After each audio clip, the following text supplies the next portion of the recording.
अस्सलाम वालेकुम फ्रेंड्स, कैसे हैं सब। उम्मीद करती हूँ सब ठीक होंगे, खुश और मज़े में होंगे। तो आज मैं वीडियो बना रही हूँ, कोई कुकिंग की नहीं, कोई रेसिपी नहीं। जैसे आपको अंदाज़ा हो गया होगा टॉपिक से भी और स्क्रीन से भी। तो ये वीडियो मैं लेट हो गई हूँ और मुझे अफ़सोस है कि मैं क्यों लेट हो गई हूँ। ये वीडियो मुझे 2-3 दिन पहले शूट करनी चाहिए थी, क्योंकि खैर फ़ेसबुक पे तो मैं काफ़ी एक्टिव थी इस बारे में और मैंने काफ़ी ज़्यादा कमेंट्स भी किए हैं। लेकिन अभी मुझे ख़्याल आया कि क्यों ना मेरा भी तो एक चैनल है छोटा सा, ठीक है बड़े प्लेटफॉर्म पे नहीं लेकिन एक छोटा सा है, और ये भी मैं यूज़ कर सकती हूँ।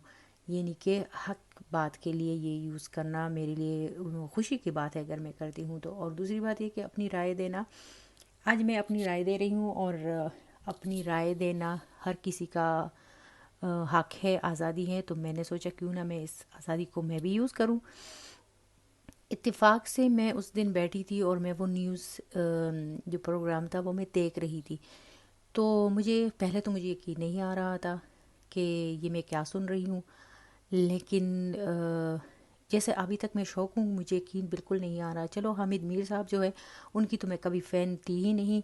वो तो मैं कोई सियासी बयान नहीं देना चाहती, पर हर किसी की अपनी चॉइस होती है, तो मैं कोई उनकी फ़ैन नहीं थी शुरू से ही। लेकिन जो मोहम्मद मालिक है, उनकी मैं बड़ी रिस्पेक्ट करती थी। वो मेरे लिए बहुत काबिल एहतराम थे। मैं उनको एक बहुत ही ज़्यादा जैसे बोल्ड और काबिल सहाफ़ी समझती थी। होंगे अभी भी है। लेकिन जब मैंने उनकी बातें सुनी तो मुझे बिल्कुल पहले तो मुझे यकीन नहीं आ रहा था कि मैं अभी तक नहीं आ रहा कि मैं ये क्या सुन रही हूँ। यानी कि उन लोगों ने तारिक जमील साहब को फ़ोन पे लिया था और उन लोगों ने मिल के उनसे जो वो बातें कर रहे थे उनसे माफ़ी मंगवाई है। तो आप यकीन करें, मुझे रोना सा आ गया। मैंने कहा ये मैं क्या सुन रही हूँ।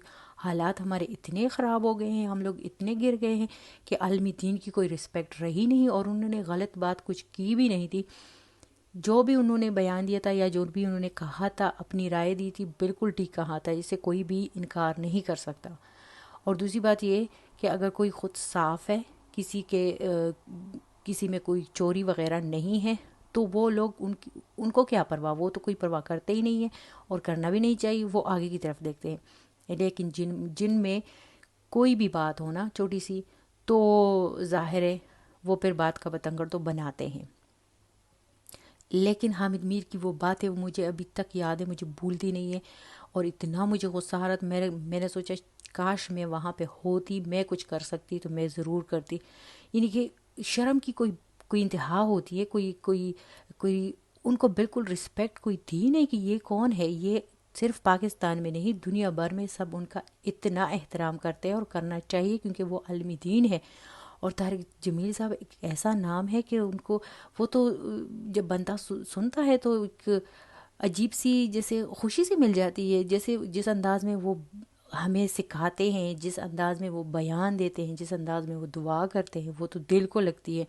और ये सहाफ़ी लोग, माय गॉड, यानी कि फ़ेसबुक पे तो चलो बहुत सारे लोग थे, एक्टिव थे बहुत ज़्यादा। मैंने काफ़ी सारे कमेंट किए हैं उनके हक़ में। लेकिन मेरे ख़्याल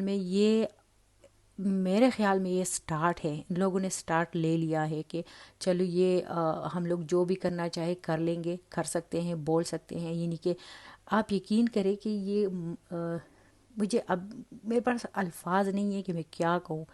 लेकिन बहुत अफसोस हुआ, और हम सब तारिक जमील से जो मौलाना साहब हैं हमारे, उनके साथ हैं और साथ रहेंगे, क्योंकि वो हमें दर्स देते हैं, वो हमें दीन के बारे में बताते हैं और वो हमारे उस्ताद हैं। तो ये सहाफ़ी लोग तो पता नहीं ख़ुद को बहुत ज़्यादा काबिल समझते होंगे, डिग्री लेके पता नहीं कहाँ कहाँ ये प्राउड होंगे, और प्राउड वो ख़ुद को फ़ील कर रहे होंगे कि हम लोगों ने तो माफ़ी मंगवा ली है। लेकिन उनके लिए ये शर्म का मकाम है, उनको शर्म आनी चाहिए कि उन लोगों ने ऐसी। और जो मीर की बातें थी, है मैं तो बिल्कुल हैरान थी, मैं तो समझ में नहीं आ रहा था ये क्या है। लेकिन मुझे अफ़सोस हुआ ये देख के, सुन के कि जो मेरे लिए बहुत काबिल एहतराम शख्सियत थे वो मालिक साहब, बट नाउ अभी वो बिल्कुल मेरे लिए कुछ भी नहीं है। मैं तो उनको बहुत ही काबिल सहाफ़ी समझती थी, लेकिन जहाँ पे इस्लाम और दीन और हमारे आलम اسلام اور دین اسلام کی بات آ جاتی ہے نا، علم دین کی بات آ جاتی ہے، تو پھر وہاں پہ یہ لوگ ہمارے لیے کچھ بھی نہیں ہے۔ تو بس میں ابھی ویڈیو کو ختم کرتی ہوں، اور بولنے کو تو بہت کچھ ہے، لیکن یہ ہے کہ میں کوئی سیاسی بیان نہیں دینا چاہتی کہ کچھ ایسے منہ سے نکل آئے کہ بعد میں مجھے بھی پتہ نہیں کیا سننے کو پڑے اور کیا کیا کمنٹس آئے۔ لیکن مجھے بہت زیادہ افسوس ہوا تھا یہ سن کے، یہ دیکھ کے، اور جس انداز میں مولانا صاحب نے معافی مانگی تھی، میں تو رو پڑی تھی اس سے۔ میں نے کہا مجھے یقین نہیں آ رہا، یہ ہونا نہیں چاہیے تھا، لیکن پتہ نہیں آگے ہم لوگ کیا کیا دیکھنے والے ہیں، لیکن اللہ خیر کرے۔ اور بس ہم لوگ سب طارق جمیل صاحب کے ساتھ کھڑے ہیں، اور مجھے امید ہے کہ مجھے ایک اچھا فیڈ بیک ملے گا یہاں پہ۔ تو بس اپنا خیال رکھیے گا، اور چلتی ہوں پھر۔ بہت افسوس ہوا سچ میں۔